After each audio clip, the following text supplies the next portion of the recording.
Good okay evening. Hi, ma'am. हाय हाय हाय। ठीक है। तो कल जो मैंने होमवर्क दिया था, क्या आप सब लोगों ने देखा? Yes, ma'am. Okay. um, Yes, मुझे सिर्फ ma'am. 13 to 14, अराउंड 13 to 14 जब मैंने लास्ट चेक किया था आज, तो मुझे सिर्फ 13 to 14 ही रिस्पॉन्सेज मिले थे उस फॉर्म में। क्या आप सब लोग कंप्लीट नहीं कर पाए वो होमवर्क? Ma'am. हाँ सचिन। मैम मैंने किया था कंप्लीट। हाँ मैंने भी क्या किया मैम? ओके मैम मैंने भी किया था। ओके। हाँ हाँ, आप में से काफी लोगों ने किया, अराउंड 13 14 लोगों ने किया। बट जिन लोगों ने नहीं किया वो प्लीज आज कर ले ना, ठीक है? मैम छोटा सा होमवर्क है, ज्यादा बड़ा होमवर्क नहीं है। हाँ सचिन बोलो। उस पे स्कोर शून्य और शून्य दिखाता है। क्या दिखाता है? 0 दिखाता है। 0 out of 0। ओ मैम। ओ हाँ हाँ, कोई बात नहीं। आपको मार्क्स नहीं मिलेंगे उसके, बस मैंने वो होमवर्क, ये छोटे छोटे होमवर्क्स हम इसलिए देते हैं आपको, जिससे आप जिन चीजों के बारे में हम पढ़ते हैं क्लास में उसके बारे में सोच सको, ठीक है? फिर तो ये मैम हमें आपकी, मार्क्स कैसे पता चलेंगे? मैम उसके कोई मार्क्स नहीं है, उसके कोई मार्क्स नहीं है, ये सिर्फ आपकी प्रैक्टिस के लिए है।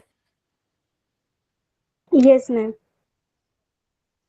ठीक है। मैम जीरो मुझे आउट ऑफ जीरो है मैम। हाँ पर मैम हमें कैसे पता चलेगा हमारा सही है या गलत है? हाँ हाँ हाँ, ठीक है। तो वो मैं आंसर्स डिस्कस कर सकती हूँ क्लास में, जैसे आप सब लोगों को एक आइडिया हो जाए और आप खुद ही सेल्फ इवेल्युएट कर सको खुद को, मतलब खुद को ही फीडबैक दे सको कि मैंने कैसा किया, मैंने अपना आंसर कैसे लिखा था। और अगर इन पर्टिकुलर मुझे किसी स्टूडेंट से बात करनी होगी तो मैं उनसे क्लास के वक्त बात कर लूँ, या फिर क्लास के बाद में भी बात कर सकती हूँ, ठीक है? तो मैं आज का आपको टाइम देती हूँ, जिन लोगों ने नहीं किया अभी तक होमवर्क वो लोग आज कर लें बैठकर। ओनली लाइक 15 20 मिनट्स लगेंगे आपको वो करने में, तो वो आप कर लो आज, मैम और कल मैं उसका आंसर डिस्कस कर लूंगी। पहली बात, एक सेकेंड मुझे कंप्लीट करने दो। और दूसरी बात, मैंने ना कुछ बच्चों के रिस्पॉन्सेस पढ़े, और मुझे थोड़ा सा ऐसे मुझे पता चल गया था कि किसी ने कॉपी, उन उन बच्चे ने कॉपी पेस्ट करा है वो आंसर। तो मैं ये चाहती हूँ कि आप नहीं करो ऐसा बेटा, इसके वैसे भी कोई मार्क्स नहीं है। तो आप सोचो और फिर लिखो आपका ऑथेंटिक ओपिनियन, जो आप क्या सोचते हो उस क्वेश्चन के बारे में, आपको वो लिखना है। आप अपने शब्दों में लिख लो, ठीक है? और ट्राई करो कि आप थोड़ा मैम सा क्लियर मैम लिखो, क्लियरली लिखो। हाँ मैम मैं कल की क्लास में आई थी, मुझे नोट्स मिल सकते हैं क्या कल के? हाँ हाँ, आपको रिकॉर्डिंग मिल जाएगी, रितिका मैम आपको रिकॉर्डिंग भेज देंगी कल की क्लास की, ठीक है? तो बच्चों अब आगे से जो भी फॉर्म भरे, मतलब जो भी आज होमवर्क करेंगे, इस बात का ध्यान रखना कि आप अपने खुद के ओपिनियंस लिखो उसमें, मुझे किसी का कॉपी पेस्ट नहीं चाहिए कहीं से भी। इसमें आपको ही फायदा होगा अगर आप खुद सोच कर लिखोगे तो, ठीक है? अम, तो आज हम, कल जो हम पढ़ रहे थे सस्टेनेबल डेवलपमेंट, उसको कंटिन्यू करेंगे, ठीक है? एक बार जल्दी से बता दो, मेरी स्क्रीन दिख रही है ना? Yes ma'am. Yes ma'am. Yes ma'am. ठीक है, okay. Yes ma'am. Yes ma'am. Yes ma'am. तो कल हमने कहाँ तक पढ़ा था? हाँ, कल हमने रिन्यूएबल और, नहीं नहीं नहीं, कल हमने यहाँ तक पढ़ा था, नेचुरल रिसोर्सेस और यस मैम। ह्यूमन रिसोर्सेस, है ना? यहाँ तक क्या सबको समझ में आया? क्या नेचुरल रिसोर्सेस क्या होती है और ह्यूमन मेड रिसोर्सेस क्या होती है? Yes ma'am. Yes ma'am. Yes ma'am. हाँ। किसका यस क्वेश्चन मैम। है? किसी ने अभी मैम कल बोला। की हम्म। कल की क्लास की रिकॉर्डिंग है। हाँ बेटा, मैं भेज दूंगी, सब सुना करो जब मैं बोलूं तो, ठीक है? मैं 2 बार से ज्यादा कुछ रिपीट नहीं करूंगी। आप सबको सुनना है, ठीक है? मैंने बोला कि जो लोग एब्सेंट थे कल उनको रिकॉर्डिंग मिल जाएगी। रितिका मैम रिकॉर्डिंग भेज देंगी। Ritika, thank you. Yeah, by when can you send the recording to these students? I do have the recording in my mail, but do I need to send that in the group itself? एक बार confirm कर बताना ना please, because Yeah. जो लोग कल absent थे उन they won't be able to catch up in today's class as much. Okay, okay. Okay, thank you. Okay, तो आपको मिल जाएगी वो रिकॉर्डिंग, एक बार हम बात कर लेंगे और फिर वो ग्रुप पर आपको भेज देंगे, ठीक है? Thank you.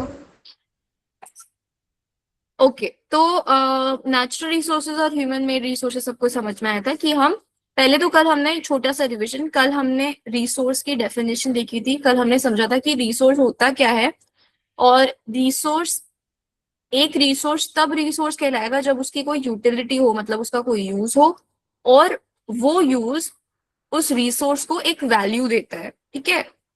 उसकी कीमत देता है, ठीक है? तो ये जो वैल्यू होती है वो दो टाइप की होती है, एक इकोनॉमिक वैल्यू होती है और एक एस्थेटिक वैल्यू होती है। जो एस्थेटिक वैल्यू होती है वो ब्यूटी से संबंधित होती है, और इकोनॉमिक वैल्यू वो सुंदरता मनी से वैल्यू। संबंधित। यस यस, वो सुंदरता से, ब्यूटी से संबंधित होती है, और जो इकोनॉमिक वैल्यू होती है वो मनी से, मतलब पैसे से संबंधित होती है।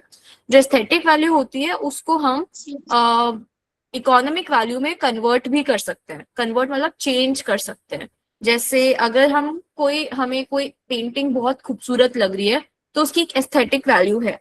अब हम इसको मोनेटाइज करने के इस एस्थेटिक वैल्यू को मोनेटाइज करने के लिए, मतलब उसको एक इकोनॉमिक वैल्यू में कन्वर्ट करने के लिए हम जो अपन ने हम जो हमने पेंटिंग बनाई है उसको फिर हम सेल भी कर सकते हैं, किसी को बेच सकते हैं, और जब हम उसे बेचेंगे तो उसकी एस्थेटिक वैल्यू इकोनॉमिक वैल्यू में कन्वर्ट हो जाएगी, ठीक है? फिर हमने देखा था कि जो सारी रिसोर्सेज हैं वो दो कैटेगरीज में हम ग्रुप कर सकते हैं। दो कैटेगरीज सारी रिसोर्सेज की बना सकते हैं। एक नेचुरल रिसोर्सेज, नेचुरल रिसोर्सेज वो होती हैं जो कि नेचर से हम एक्सट्रैक्ट करते हैं, जैसे air, soil, water, minerals, crude oil, natural gases and so on. Land. Wood, land, very good. Trees, plants, हाँ, trees और plants के products हम natural resources में convert करते हैं। जो भी essential oils हमें trees से मिलते हैं, कोई भी trees का produce, ठीक है? अब trees के products को हम trees का produce बोल सकते हैं, ठीक है? फिर हमने नेचुरल रिसोर्सेज के जब मैंने एग्जांपल्स पूछे थे तो आप में से किसी ने बोला था एनिमल। तो फिर अब हमने ये देखा था कि कैसे कि क्या एनिमल, और उसी पर आपका होमवर्क बेस्ड था कि क्या एनिमल को नेचुरल रिसोर्स बोलना एथिकली, मतलब मॉरली सही है या नहीं है। अगर हाँ तो क्यों, और अगर नहीं तो उसमें क्या दिक्कत है, और हम रिसोर्स की डेफिनेशन को कैसे चेंज करेंगे, ठीक है? फिर ह्यूमन मेड रिसोर्सेज, वो रिसोर्सेज होती है जो ह्यूमंस बनाते हैं, जैसे बिल्डिंग्स, रोड्स, मशीनरी, ये सारी चीजें जो ह्यूमंस खुद रिसोर्सेज बनाते हैं नेचुरल रिसोर्सेज का से यूज कर जैसे हम टार यूज करते हैं, स्टोन्स यूज करते हैं रोड बनाने के लिए, बिल्डिंग्स, सीमेंट को यूज करते हैं बिल्डिंग्स बनाने के लिए, या फिर सॉइल को यूज करते हैं बिल्डिंग्स बनाने के लिए। तो वो होती है ह्यूमन मेड रिसोर्सेज। अब ह्यूमन मेड रिसोर्सेज का एक बहुत पर्टिकुलर एग्जाम्पल है टेक्नोलॉजी। टेक्नोलॉजी भी ह्यूमन मेड रिसोर्सेज है, बिकॉज ह्यूमन ने टेक्नोलॉजी बनाई है। हम जब नहीं थे, मतलब ह्यूमंस नहीं थे, तब तो टेक्नोलॉजी थी नहीं। तो टेक्नोलॉजी एक बहुत ही स्पेशल ह्यूमन मेड रिसोर्स है। और टेक्नोलॉजी क्या करती है कि नेचुरल रिसोर्सेस को भी एक वैल्यूएबल रिसोर्स में कन्वर्ट करती है। इसमें इधर लिखा हुआ है technology acts as a bridge. knowledge and technology are the tools human use to transform nature into valuable resources. इसका मतलब ये है कि मैम humans एनिमल होते टेक्नोलॉजी का हैं। एनिमल। बेटा आपको लैग आ रहा है क्या? मैम एनिमल प्राकृतिक संसाधन होते हैं। हाँ हाँ ठीक है सीमा, आपको लैग आ रहा है बिकॉज हमने इसकी बात खत्म कर ली है। वो टॉपिक, आपका जो भी ओपिनियन है आप होमवर्क में लिखना, ठीक है? हम क्लास में बात नहीं करेंगे उसके बारे में। अब मैं आपके होमवर्क में पढ़ूंगी, ठीक है? हम उससे ओके आगे बढ़ गए। अब आप अभी जो अभी मैं बोल रही हूँ उस पर ध्यान दो, ठीक है? नहीं तो जो मैं बोल रही हूँ वो आपका मिस हो जाएगा। ओके ठीक है। तो मैं बोल रही थी कि जो टेक्नोलॉजी है वो एक स्पेशल ह्यूमन रिसोर्स है, क्योंकि टेक्नोलॉजी के द्वारा ह्यूमंस नेचर को वैल्यूएबल रिसोर्सेज में ट्रांसफॉर्म करते हैं। अब कैसे, ये तो चलो ठीक है, एक फैक्ट हो गया। कैसे, मैं हमेशा आपसे बोलूंगी कि ये तो है फैक्ट, ये तो फैक्ट है, बट कैसे और क्यों पूछना बहुत जरूरी है। उस फैक्ट के पीछे का कैसे और क्यों वो पूछना, ये दो क्वेश्चंस व्हाई एंड हाउ, ये पूछना बहुत जरूरी है साइंस में। अगर आप ये पूछ लोगे ना तो आप ऑलरेडी साइंटिस्ट बन गए हो, ठीक है? तो कौन बताना चाहेगा कि इसका क्या मतलब है? Technology acts as a bridge.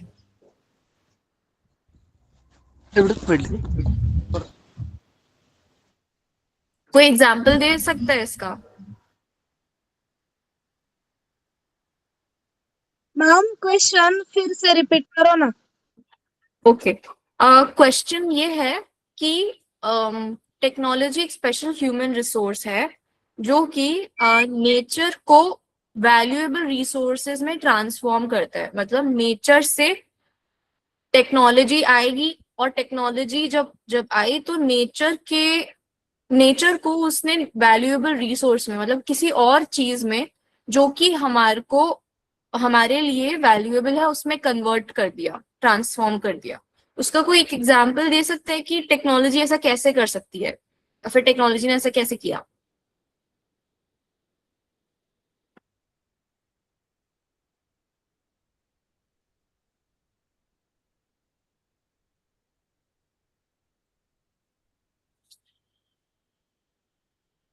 Okay, Tezu आप, नहीं ठीक है, आपने हाथ नीचे कर लिया है। सीमा, आपने हाथ ऊपर किया है। सीमा, सुंदर, ओके। सुंदर, आप बोलना चाहोगे? हाँ मैम, इंसान हाँ बोलो। तालाब पर वो व्हील्स लगाते हैं, उस पर पानी गिरने से इलेक्ट्रिसिटी का निर्माण करते हैं। वेरी गुड, क्या कितना बढ़िया एग्जाम्पल है। यस, हम पानी से इलेक्ट्रिसिटी जनरेट करते हैं, हम सूरज से भी इलेक्ट्रिसिटी जनरेट करते हैं ना। हमने सोलर पैनल्स का आविष्कार किया। सोलर पैनल लगा के हम हवा से भी इलेक्ट्रिसिटी करते हैं। जनरेट कर सकते हैं। Yes, yes, very good. हमने सोलर पैनल्स बनाए जो कि एक टेक्नोलॉजी है, वाइंड ठीक है? एनर्जी। मैम और solar wind panel energy, man made yes, है। Ma'am wind yes, energy. Yes, okay. Wind energy नहीं, विंड एनर्जी जो हमने विंड मिल्स बनाए हैं वो टेक्नोलॉजी है। विंड एनर्जी तो एनर्जी का पार्ट है। Solar energy. यस, ठीक है। जैसे हम खेती में भी मशीनरी यूज करते हैं ना, एग्रीकल्चर करने के लिए भी हम बड़ी बड़ी मशीन्स यूज करते हैं, तो वो भी एक टेक्नोलॉजी का पार्ट है। Heavy machineries, big machineries used in agriculture, building बनाना। वो भी टेक्नोलॉजी का पार्ट है। यस, जो हम बिल्डिंग बनाते हैं उसमें मशीन्स यूज करते हैं, टेक्नोलॉजी यूज करते हैं। यस, ठीक है, ओके, वेरी गुड। ठीक है, तो नेक्स्ट है रिन्यूएबल वर्सेस नॉन रिन्यूएबल। अब ये दो वर्ड्स हैं, क्या आपने कभी सुना है रिन्यूएबल और नॉन रिन्यूएबल वर्ड्स? यस। किस किसने सुना है? नो। No ma'am. सुना है ma'am, okay, 6th standard book में है। Okay, oh very good, nice. कुछ लोगों ने नहीं भी सुना है, काफी लोगों ने सुना है। हमने ठीक नहीं है, सुना। कोई बात नहीं, मैं बता दूंगी।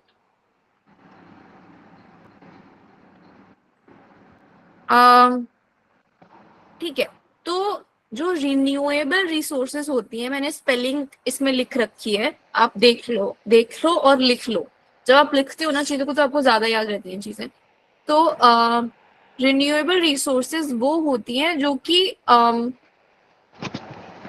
खुद को रिन्यू कर सके, मतलब अपने आप ही नेचर उसको जल्दी से रिप्लेनिश कर सके। रिप्लेनिश मतलब वापस वापस, जैसे सोलर एनर्जी हम जितना भी यूज करेंगे वो कभी खत्म नहीं होगी, ठीक है। विंड एनर्जी है, हम विंड एनर्जी यूज करें या विंड को जितना भी यूज करें एनर्जी जनरेट करने के लिए, वो कभी खत्म नहीं होगी, ठीक है। तो ऐसी रिसोर्सेस जो जल्दी से अब रिप्लेनिश, मतलब वापस, रिप्लेनिश को हिंदी में क्या बोलते हैं, कौन बताएगा, किसको पता है? Ma'am can you repeat question? Replenish का मतलब क्या होता है?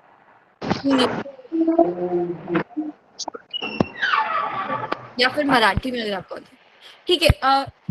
मतलब बेसिकली रिप्लेनिश का मतलब होता है कि वो खुद को वापस भर सके। जैसे जैसे अगर हमारी बॉटल में पानी खत्म हो जाए तो हम वो मैम पानी भर तुमचा आवाज लेंगे येत बॉटल। नाही. हाँ हाँ, पुनः प्राप्त। जैसे अगर हमारी बॉटल का पानी खत्म हो जाए तो हम उस बॉटल को वापस भर लेते हैं, मतलब हम पानी को रिप्लेनिश कर रहे हैं बॉटल में, ठीक है।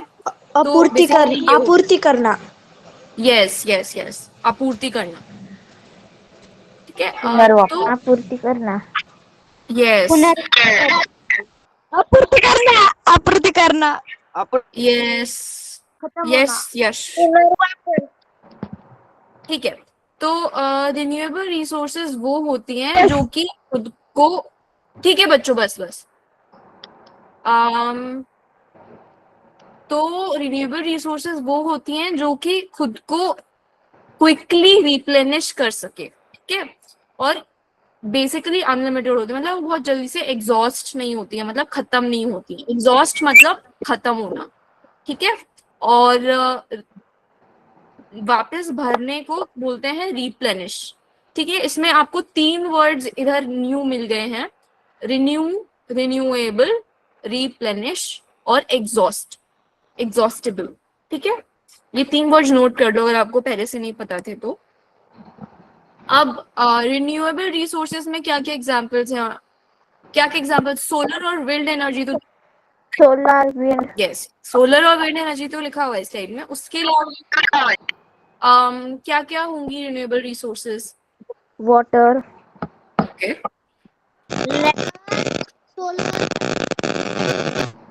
Air water sun moon planets wind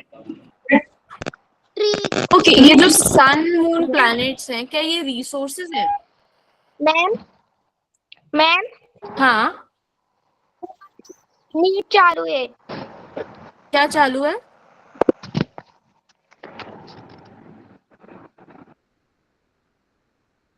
ठीक है,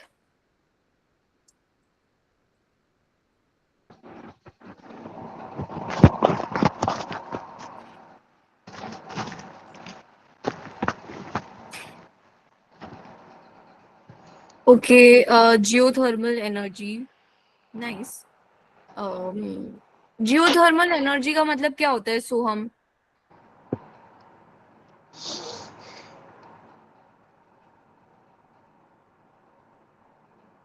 सोहम, आपने लिखा है जियोथर्मल। Wind energy.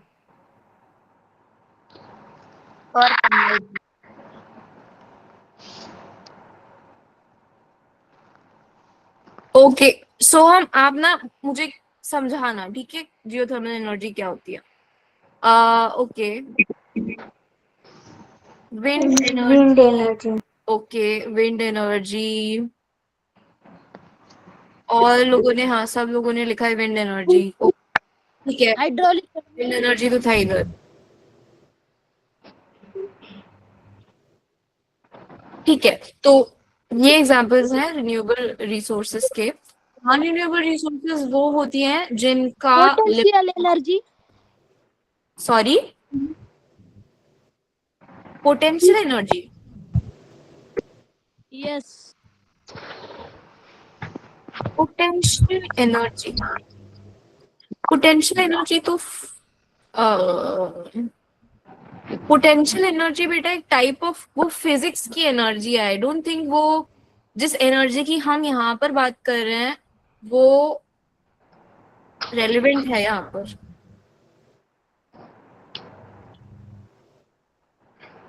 मैम वो एनर्जी के टाइप से।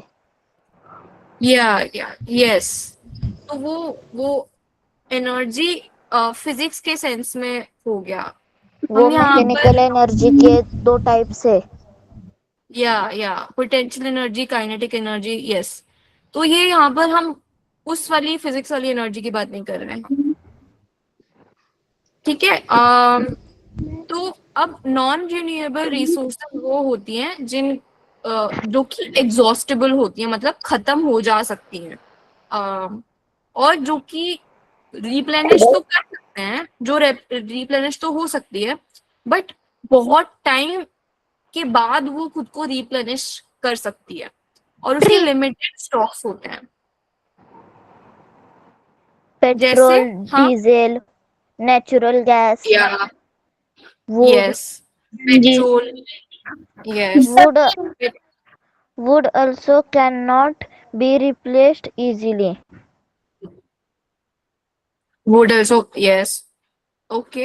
हाँ, ट्री को ग्रो होने में बहुत टाइम लगता है, कुछ ट्री को ग्रो Tree. होने में तो हंड्रेड्स ऑफ इयर्स लग जाते हैं वापस,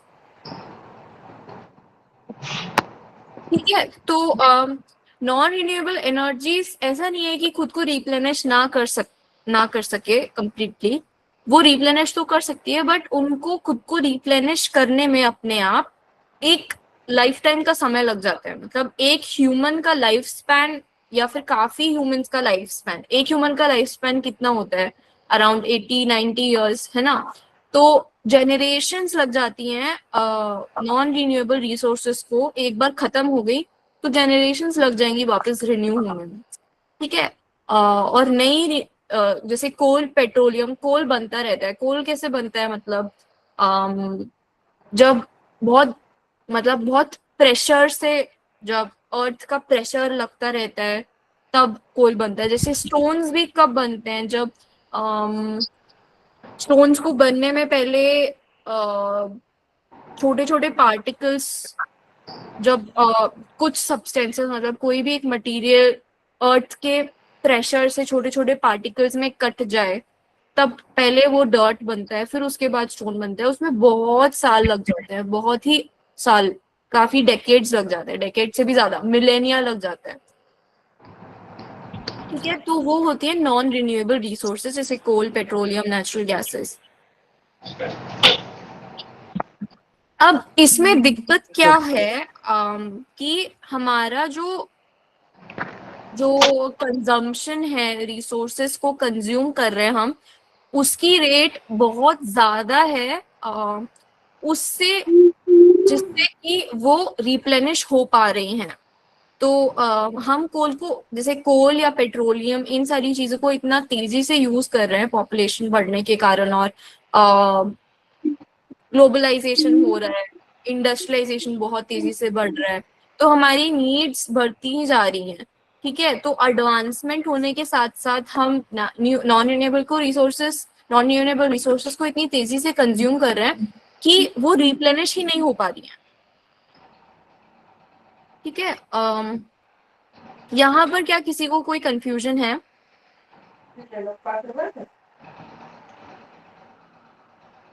मैम मराठी में बात करो। बेटा मैं कितनी बार बोल चुकी हूँ, मेरे को मराठी नहीं आती है। मैम हाँ रेशमा, क्लास कितने बजे तक है? बच्चों ऐसे क्वेश्चंस मत पूछो। क्लास रोज कितने बजे तक होती है बेटा? 5 बजे तक ना, 4:50 तक होती है।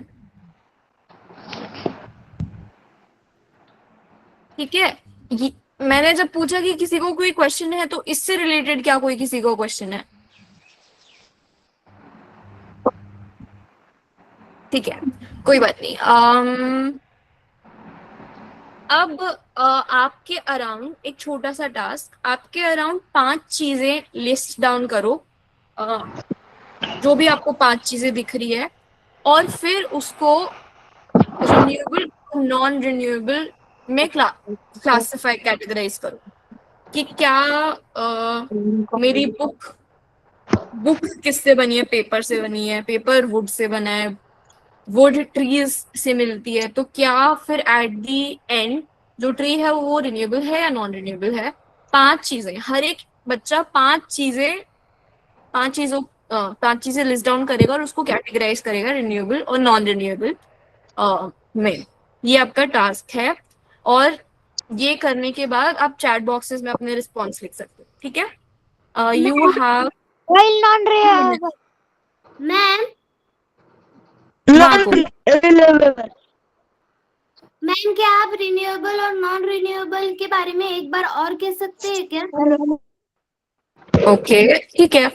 या क्या किसी और सारे क्या मतलब बच्चों को, बाकी बच्चों को समझ में आया क्या रिन्यूएबल नॉन रिन्यूएबल? मैम मुझे भी नहीं समझ यस। नहीं समझ आया? ठीक है। No no ma'am no ma'am ma'am no ma'am ma'am tree renewable है या नॉन रिन्यूएबल? आपको क्या लगता है ट्री रिन्यूएबल है या नॉन? पहले एक बार मैं ना जिन बच्चों को रिन्यूएबल और नॉन रिन्यूएबल समझ में नहीं आया वो वापस से समझा देती हूँ, फिर अपन डिस्कस करेंगे कि क्या ट्रीज रिन्यूएबल है या नॉन रिन्यूएबल, ठीक है। तो रिन्यूएबल रिसोर्सेज क्या होते हैं? अब जैसे अब वर्ड को ब्रेक डाउन करते हैं, ठीक है। इस वर्ड को ब्रेक डाउन भी कर सकते हैं हम 2 वर्ड्स में, रिन्यूएबल, 3 वर्ड्स एक्चुअली। रिन्यूएबल मतलब RENEWABLE, ठीक है। री मतलब वापस, न्यू मतलब नया, और एबल मतलब एबिलिटी, ठीक है। तो रिन्यूएबल रिसोर्सेज वो होती हैं जो खुद को ही जो खुद की ही पूर्ति कर सकती है वापस, जो खुद को वापस रिन्यू कर सकती है। ये रिसोर्सेज चाहे इनको जितना भी यूज करो, ये रिसोर्सेज इनएग्जॉस्टेबल होती हैं। इनएग्जॉस्टेबल मतलब इतनी जल्दी से खत्म नहीं होती हैं, जैसे solar energy, wind energy and so on. क्या आपको फिर से जैसे मान लीजिए विंड एनर्जी, हमने विंड मिल से विंड को यूज किया विंड एनर्जी जनरेट करने के लिए, ठीक है। तो अब ये जो विंड है वो तो ऐसा तो है नहीं कि एक दिन हवा चलनी, पूरे संसार में हवा चलनी बंद हो जाएगी, ऐसा तो है नहीं ना। तो ये इसलिए जैसे एक बार हमने विंड एनर्जी जनरेट कर ली विंड मिल से, अब वो हमारी विंड एनर्जी खत्म हो गई, तो अब जब वापस हवा चलेगी तो वापस विंड एनर्जी जनरेट हो जाएगी, है ना। तो ये इसलिए इसको बोल रहे हैं renewable resources. Similarly solar energy जो होती है, हम सोलर पैनल से सन की एनर्जी को, सन की रेस को सोलर एनर्जी में कन्वर्ट करते हैं और उससे इलेक्ट्रिसिटी बनाते हैं। तो अब ये जो इलेक्ट्रिसिटी जो सोलर एनर्जी के थ्रू बनी है, वो इलेक्ट्रिसिटी एक बार हमारी मान लो खत्म हो गई, तो ऐसा तो है नहीं वो खत्म हो जाएगी। मतलब अगर रात हो गई तो फिर वापस दिन होगा, सूरज आएगा और वो वापस सोलर एनर्जी बन जाएगी उन सोलर पैनल्स से। तो ऐसी रिसोर्सेज को बोलते हैं रिन्यूएबल रिसोर्सेज, जो कि एग्जॉस्टेबल नहीं होती हैं।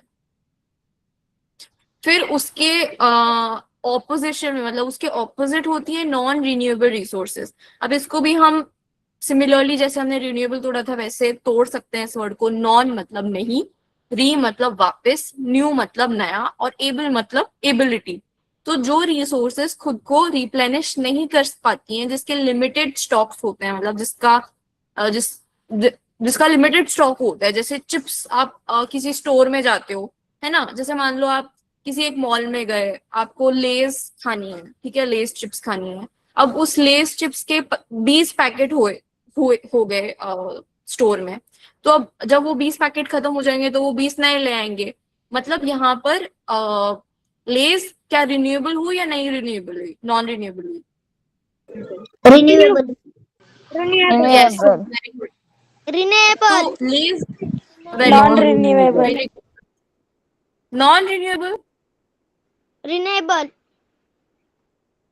Yes non renewable. वो जो लेस का पैकेट, क्योंकि जब वो खत्म हो जाएगा उनका स्टॉक तो वो वापस ले आएंगे, क्योंकि फैक्ट्री में तो बनती ही रह रही है ना लेस। यस मैम तो वो हुई रिन्यूएबल रिसोर्स। पर मान लो कि जो मेन फैक्ट्री जहां से वो लेस बन रही है वो फैक्ट्री ही क्लोज डाउन हो गई, कुछ दिक्कत हो गई और वो फैक्ट्री क्लोज डाउन हो गई। मान लो उस फैक्ट्री में इलेक्ट्रिसिटी खत्म हो गई, या फिर पानी खत्म हो गया, या फिर पटेटोज खत्म हो गए, मतलब आलू खत्म हो गए लेस को बनाने के लिए, और वो फैक्ट्री शट डाउन हो गई।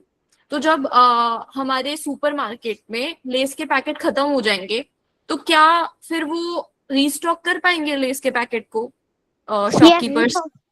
यस मैम कैसे? No ma'am no yes ma'am, no ma'am है ना? नो मैम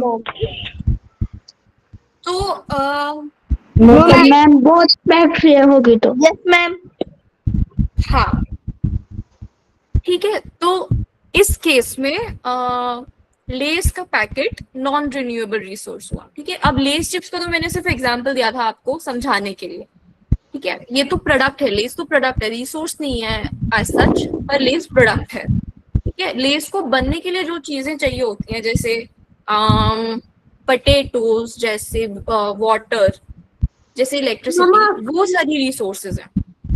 जैसे नमक, हाँ वो रिसोर्सेज हैं। अच्छा, क्या नमक रिन्यूएबल रिसोर्स में आएगा या नॉन रिन्यूएबल रिसोर्स में आएगा? सॉल्ट रिन्यूएबल रिन्यूएबल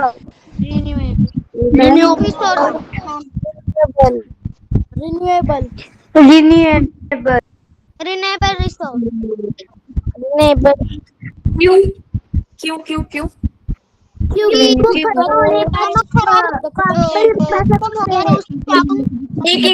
ओके, नमक खत्म हो गया तो समंदर से जो नमक है वो निकाल सकते हैं। हाँ ठीक है, ओके। मेरे को एक आंसर क्लियरली सुनाई दिया कि जब अगर नमक खत्म हो जाए ओशन से, तो हाँ नमक समंदर से मिलता है और अपने खत्म हो गया घरों में, हाँ तो अपन वापस समुद्र से निकाल सकते हैं। पर व्हाट इफ समुद्र से नमक खत्म हो जाए बच्चों? व्हाट इफ हमने सारा नमक समंदरों से निकाल दिया, फिर क्या होगा? मैम दूसरा समंदर आ सकता है ना, एक समंदर होगा, एक ही समंदर नहीं हो मैम। समुद्र का पानी तो खत्म नहीं होता है, इसलिए नमक खत्म नहीं होगा। ओके, बट व्हाट इफ हो जाए? व्हाट इफ हो जाए? फिर नमक नॉन रिन्यूएबल होगा। हाँ इस सिनेरियो में, हाँ आपकी बात सही है, बिल्कुल 100% सही बोल रहे हो आप लोग कि बहुत समुंदर तो हमारा 70% 80% of the world is oceans and all ocean water is salt water. तो उस तरीके से नमक खत्म नहीं होगा, बट हम नमक निकालते रहे ओशन से। तो बेसिकली मैं ये बोलना चाहती हूँ कि ऐसा सिनेरियो जिसमें मान लो अपने पास इतने ओशंस नहीं होते, हमारे पास से 10% ही ओशंस होते, अभी हमारे पास 70-80% ओशंस हैं। अब अभी हमारे ऐसा सिनेरियो जिसमें हमारे पास सिर्फ 10% ओशंस होते, हम उस 10% ओशन में से सारा नमक निकाल लेते, तो क्या होता कि उस केस में नमक नॉन रिन्यूएबल हो जाता, क्योंकि नमक को बनने में सालों लगते हैं। और नॉन रिन्यूएबल की यही डेफिनेशन है कि वो रिसोर्सेस खुद को रिन्यू तो कर सकती हैं, रिप्लेनिश वापस बन तो सकती है, मतलब प्रकृति उन रिसोर्सेस को वापस बना तो सकती है, पर उसके बनने में बहुत टाइम लगेगा। इतना टाइम लगेगा कि आपकी आने वाली जनरेशन उससे सेकेंड जनरेशन, थर्ड जनरेशन, इतनी सारी जनरेशन, 4-5 जनरेशन निकल जाएंगी जब तक नया नमक बनेगा, नया नमक प्रकृति बना पाएगी। तो इस डेफिनेशन के अकॉर्डिंग नमक नॉन रिन्यूएबल हो जाता है। ठीक है, क्या सबको समझ में आया? Ma'am yes ma'am. Yes ma'am, समझ में आया। Okay, yes ma'am. Okay. Ma'am. किसी को सवाल? No ma'am, no ma'am. नहीं मैम। ठीक है, यहाँ पर मैं ना आपको छोटा सा चीज बोलना चाहूंगी कि ये जो डेफिनेशंस हम बनाते हैं ना, जैसे रिसोर्स की डेफिनेशन हमने बनाई या फिर रूट की भी डेफिनेशन हमने बनाई, किसी की भी डेफिनेशन, जैसे हम केमिस्ट्री में देखते हैं कि बहुत सारे एक्सेप्शंस होते हैं हर चीज में, है ना? वैसे ही हम डेफिनेशंस इसलिए बनाते हैं जिससे हम एक कॉन्सेप्ट को समझ पाए। ठीक है, पर हमें उस डेफिनेशन में ही घुसे नहीं रहना है। ठीक है, हम डेफिनेशन अपनी कन्वीनियंस के लिए बनाते हैं कि जैसे चेयर को चेयर बोलने के लिए कुछ क्राइटेरिया तो होना चाहिए ना, कि चेयर वो चीज होती है जो कि बैठने के लिए यूज होती है, उसकी 4 टांगे होती हैं एंड सो ऑन। तो चेयर की हमने एक डेफिनेशन बनाई, क्योंकि हम चेयर को चेयर, जैसे हम टेबल को चेयर क्यों नहीं बुलाएंगे। ठीक है, तो वैसे ही मुझे पता है थोड़ा सा कंफ्यूजिंग हो सकता है, बट मेरा ये पॉइंट है कि हम डेफिनेशंस इसलिए बनाते हैं जिससे हम एक कॉन्सेप्ट को समझ पाए। हमें उन डेफिनेशंस के अंदर ही नहीं रह जाना है, उसके बियॉन्ड भी सोचना है। ठीक है, तो ठीक है, कॉन्सेप्ट समझना जरूरी है। तो अब इसमें बहुत सारे कॉन्सेप्ट्स आ रहे हैं, इसलिए मैं बार बार रिपीट कर रही हूँ चीजों को। ठीक है मैम, आवाज नहीं आ रही। Hello ma'am. बेटा, आप अपना सिस्टम चेक कर लो। मैम उन लोगों को भी आवाज नहीं आ रही है, अपना सिस्टम चेक कर लो और वापस मीटिंग ज्वाइन कर सकते हो आप एक बार, क्योंकि बाकी सबको आ रही है बस। मैम, रिसोर्सेज का मतलब क्या हाँ होता है? मोहिनी, कौन सी रिसोर्सेस? वापस रिपीट करो मोहिनी। रिसोर्सेज का मतलब क्या होता है? रिसोर्सेस का मतलब क्या होता है?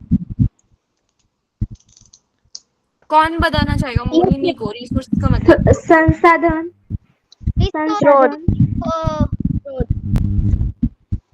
हाँ, उसका ट्रांसलेशन के साथ साथ उसका मीनिंग भी, उसका क्या मीनिंग है? रिसोर्सेज का मीनिंग होता है, रिसोर्सेज का मीनिंग होता है संसाधन। हाँ, ये तो ट्रांसलेशन हुआ ना, स्रोत। ट्रांसलेशन हुआ। कोई वैल्यू संसाधन मतलब वो हमें निसर्ग से मिलता है। नहीं उसको बच्चों, तेजू आपका हैंड अप है, आप समझाओगे तेजू? मैम, रिसोर्स मतलब जिसकी कोई प्राइस हो और वो हमारे काम आ सके। हाँ, कोई भी मटेरियल जो हमारे काम आ सके, जिसका एक यूज यूटिलिटी हो, वो होता है रिसोर्स, जो कि हमारे यहाँ हमने लिखा है, जो कि हमारी जरूरतें पूरी कर सके, ह्यूमन नीड्स पूरी कर सके, वो होता है रिसोर्स।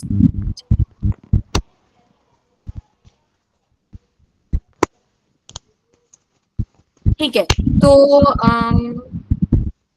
अब हम आगे बढ़ते हैं। Sustainability of human made resources, अब एक नया वर्ड आ गया आपके लिए, जिसके ऊपर ये टॉपिक पूरा बेस्ड है, सस्टेनेबल डेवलपमेंट। हम जानेंगे सस्टेनेबल क्या होता है, सस्टेनेबल चीजें क्या होती है, सस्टेनेबिलिटी का मतलब क्या होता है। ठीक है, तो ये स्लाइड बाद में देखेंगे, पहले देख लेते हैं सस्टेनेबिलिटी और कंजर्वेशन का मतलब। ठीक है, कंजर्वेशन का मतलब तो पता होगा ना आप लोगों को, कंजर्वेशन का मतलब क्या होता है? संरक्षण। सर्वेक्षण।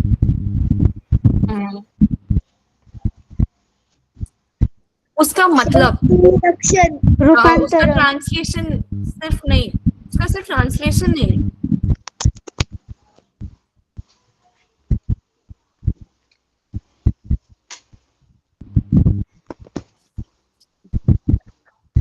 डेफिनेशन पूछ रही हूँ मैं।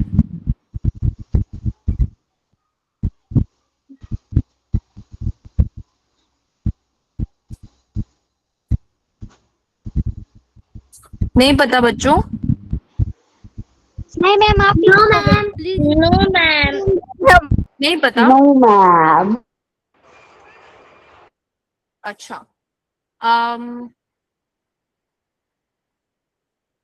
ओके ठीक है, तो मैं बता देती हूँ।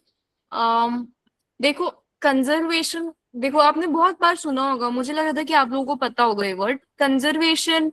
आपने बहुत बार सुना हो सकता होगा आपने कि we should conserve natural resources, we should conserve water, we should ma'am, conserve ma'am earth. हाँ इंस्ट्रक्ट करना। केयरफुली ध्यान देना। करना। यस यस यस निरीक्षण यस करना। यस। ओके। यस। आवाज नहीं आ रही क्या? मेरी आवाज आ रही है ना? Yes yes ma'am. आ रही है ma'am. Ma'am. Okay okay okay ठीक बीच है। बीच में तो से नहीं आ रही मैम। बीच बीच में से नहीं आ रही है क्या?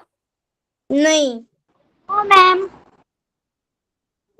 आ रही है मैम। ठीक है। आ रही है मैम। ओके आ रही है। ओके ओके बेटा, मोस्टली लोगों को आ रही है, तो एक बार आप अपना इंटरनेट कनेक्शन चेक कर लो, ठीक है? हो सकता है आपके इंटरनेट कनेक्शन में दिक्कत हो, इसलिए बीच बीच में कट रही हो आवाज। ठीक है। तो कंजर्वेशन मतलब आपने सुना होगा we should conserve water, we should conserve समझ नहीं आ रिसोर्सेज, रहा। कंजर्व। बेटा अमृता, बाकी सबको आ रहा है आवाज मेरा। ठीक है। तो मैं बोल रही थी कि कंजर्वेशन का मतलब होता है चीजों को बहुत केयरफुली यूज करना। ठीक है, चीजों को केयरफुली यूज करना जिससे कि वो खत्म ना हो जाए। तो we should conserve water. Conserve water का मतलब क्या है?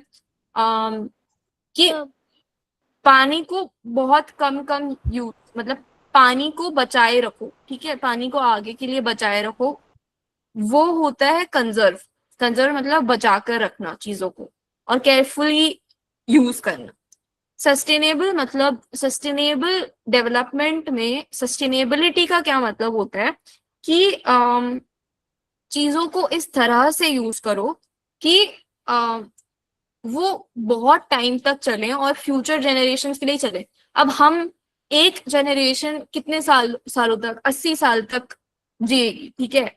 उसके बाद हम या तो हम 70 से 80। यूज करें। हाँ क्या सीमा? 70 से 80 साल तक हम जी सकते हैं। हाँ हाँ, तो मतलब हाँ, मतलब एक ह्यूमन लाइफ स्पैन, ठीक है, किसी भी एक ह्यूमन का लाइफ स्पैन जितना भी होता है, हम या तो हम ऐसे यूज करें रिसोर्सेस को कि हमें आगे की जनरेशन के लिए कोई मतलब ही नहीं है कि चाहे हम पेट्रोल को ऐसे ही ढोल रहे हैं, ज्यादा यूज कर रहे हैं, पानी को ऐसे ही ढोल रहे हैं, है ना? हाथ धोते वक्त हम पानी को बहते रह रहे हैं, मतलब उसको बंद नहीं कर रहे हैं, टैप को बंद नहीं कर रहे हैं, और चीजों को केयरलेसली यूज कर रहे हैं, as if the earth has no tomorrow, as if there is no future generation which is to come. Future generation को ध्यान में रखते हुए, अर्थ के फ्यूचर को ध्यान में रखते हुए हम रिसोर्सेस को नहीं यूज कर रहे हैं ना अच्छे से।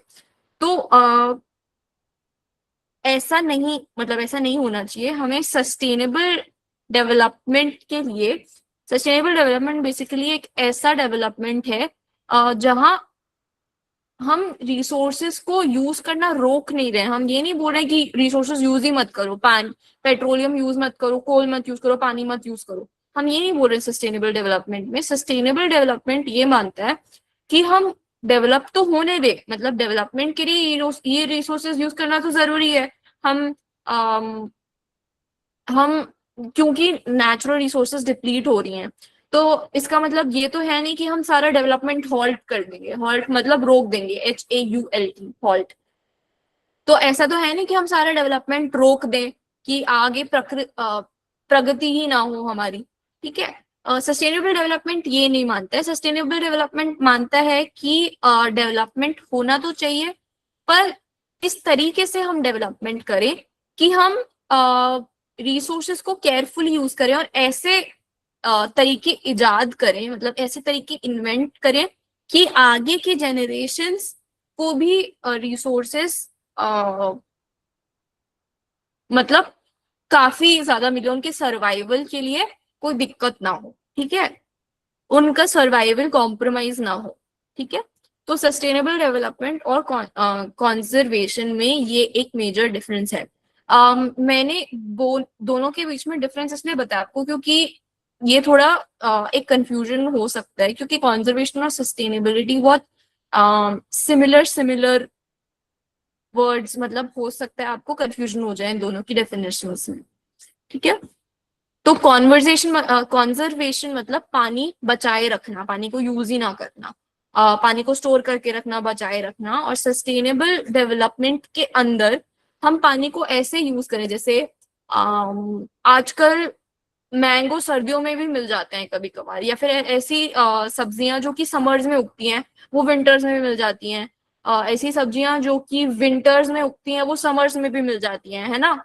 आजकल ऐसा हो रहा है। तो ऐसी ऐसी सब्जियों को जो आउट ऑफ सीजन सब्जियां हैं या फिर out off season fruits vegetables, ये सारी चीजें हैं, उनको ग्रो करने के लिए एक स्पेसिफिक इन्वायरमेंट तो हम क्रिएट कर देते हैं, पर उस इन्वायरमेंट को क्रिएट करने के लिए हमें उन सब्जियों में बहुत ज्यादा पानी डालना पड़ता है, एक्स्ट्रा पानी डालना पड़ता है। मान लो कोई सब्जियां समर्स में विंटर्स में ग्रो होती हैं, वो समर्स में अगर हम ग्रो करें तो हो सकता है, क्योंकि समर्स में वैसे ही पानी की कमी हो जाती है, अब हम उन सब्जियों को और पानी दें, तो फिर ये एंटाई सस्टेनेबल डेवलपमेंट है, मतलब ये सस्टेनेबल डेवलपमेंट नहीं है। तो ऐसा ना कर हम आउट ऑफ सीजन सब्जियां से ग्रो ना करें, या फिर ड्रिप इरिगेशन सिस्टम, जानते हो ड्रिप इरिगेशन सिस्टम, जिसमें ड्रिप कर इरिगेट करते हैं पानी को, मतलब फसल में पानी देते हैं, ठीक है। ड्रिप इरिगेशन सिस्टम यूज करें फसलों को इरिगेट करने के लिए, ठीक है। तो ये सारी चीजें सस्टेनेबल डेवलपमेंट में आती है। थोड़ा थोड़ा क्या समझ में आया सबको? अगर पूरा नहीं समझ में आया तो हो हाँ थोड़ा गुड यस मैम, थोड़ा थोड़ा समझ रहा हूँ। Yes ma'am. Good. Yes ma'am. Yes ma'am, Okay, थोड़ा good. बहुत समझ आ रहा है। ओके, ठीक है, वेरी गुड। Yes ma'am. मैं ना, ठीक है, ओके। अब हम कुछ और नया नहीं लेंगे, मैं बस आज के लिए आई थिंक इतना इनफ है, हमारा टाइम खत्म होने वाला है। हम सस्टेनेबल डेवलप कुछ टॉपिक्स बचे हैं इसमें, और मुझे लग रहा है कि सस्टेनेबल डेवलपमेंट और कंजर्वेशन में वापस थोड़ा सा और समझा दूंगी कल। मैंने वेस्ट मैनेजमेंट, मैम ने आपको प्रिया मैम ने, एक और मैम है जो दूसरी क्लास की क्लास लेती हैं, मतलब दूसरे बैच की क्लास लेती हैं, उन्होंने वेस्ट मैनेजमेंट के ऊपर कुछ वीडियोस आपको भेजी होंगी ग्रुप में, और मैंने सस्टेनेबल डेवलपमेंट पर भी आपको बहुत इंटरेस्टिंग वीडियो भेज रखी है, ठीक है। Yes ma'am. हाँ, तो वो एक बार आप देख सकते हो, ठीक है। ओके। कुछ वीडियोस आप देख लो, जहां तक मैंने पढ़ा है वहां तक वो वीडियोस देख लो, ठीक है। और जिन्होंने होमवर्क नहीं किया वो प्लीज कर लेना, ठीक है। फिर कल हम उनको homework okay question ma'am, ma'am thank you ma'am, bye bye ma'am. हाँ Teju, can I leave ma'am? Yes yes, ma'am हाँ तेजू, बोलो। एक टेस्ट भेजी थी, स्टेट्स ऑफ सब्सटेंसेस, वो ओपन ही नहीं हो रही थी। ओके, आपकी फिजिक्स की क्लास कौन लेता है? दीपिका मैम? हाँ ठीक है, मैं बात करती हूँ उनसे, आपकी फिजिक्स टीचर से। मैम, मैं एक सवाल पूछूं क्या? मैम एक सवाल पूछूं? हाँ ठीक है। मोहिनी। डेली क्विज भेजते पर वो पासवर्ड मांगता है। क्या पासवर्ड मांगता है? उसने हमारा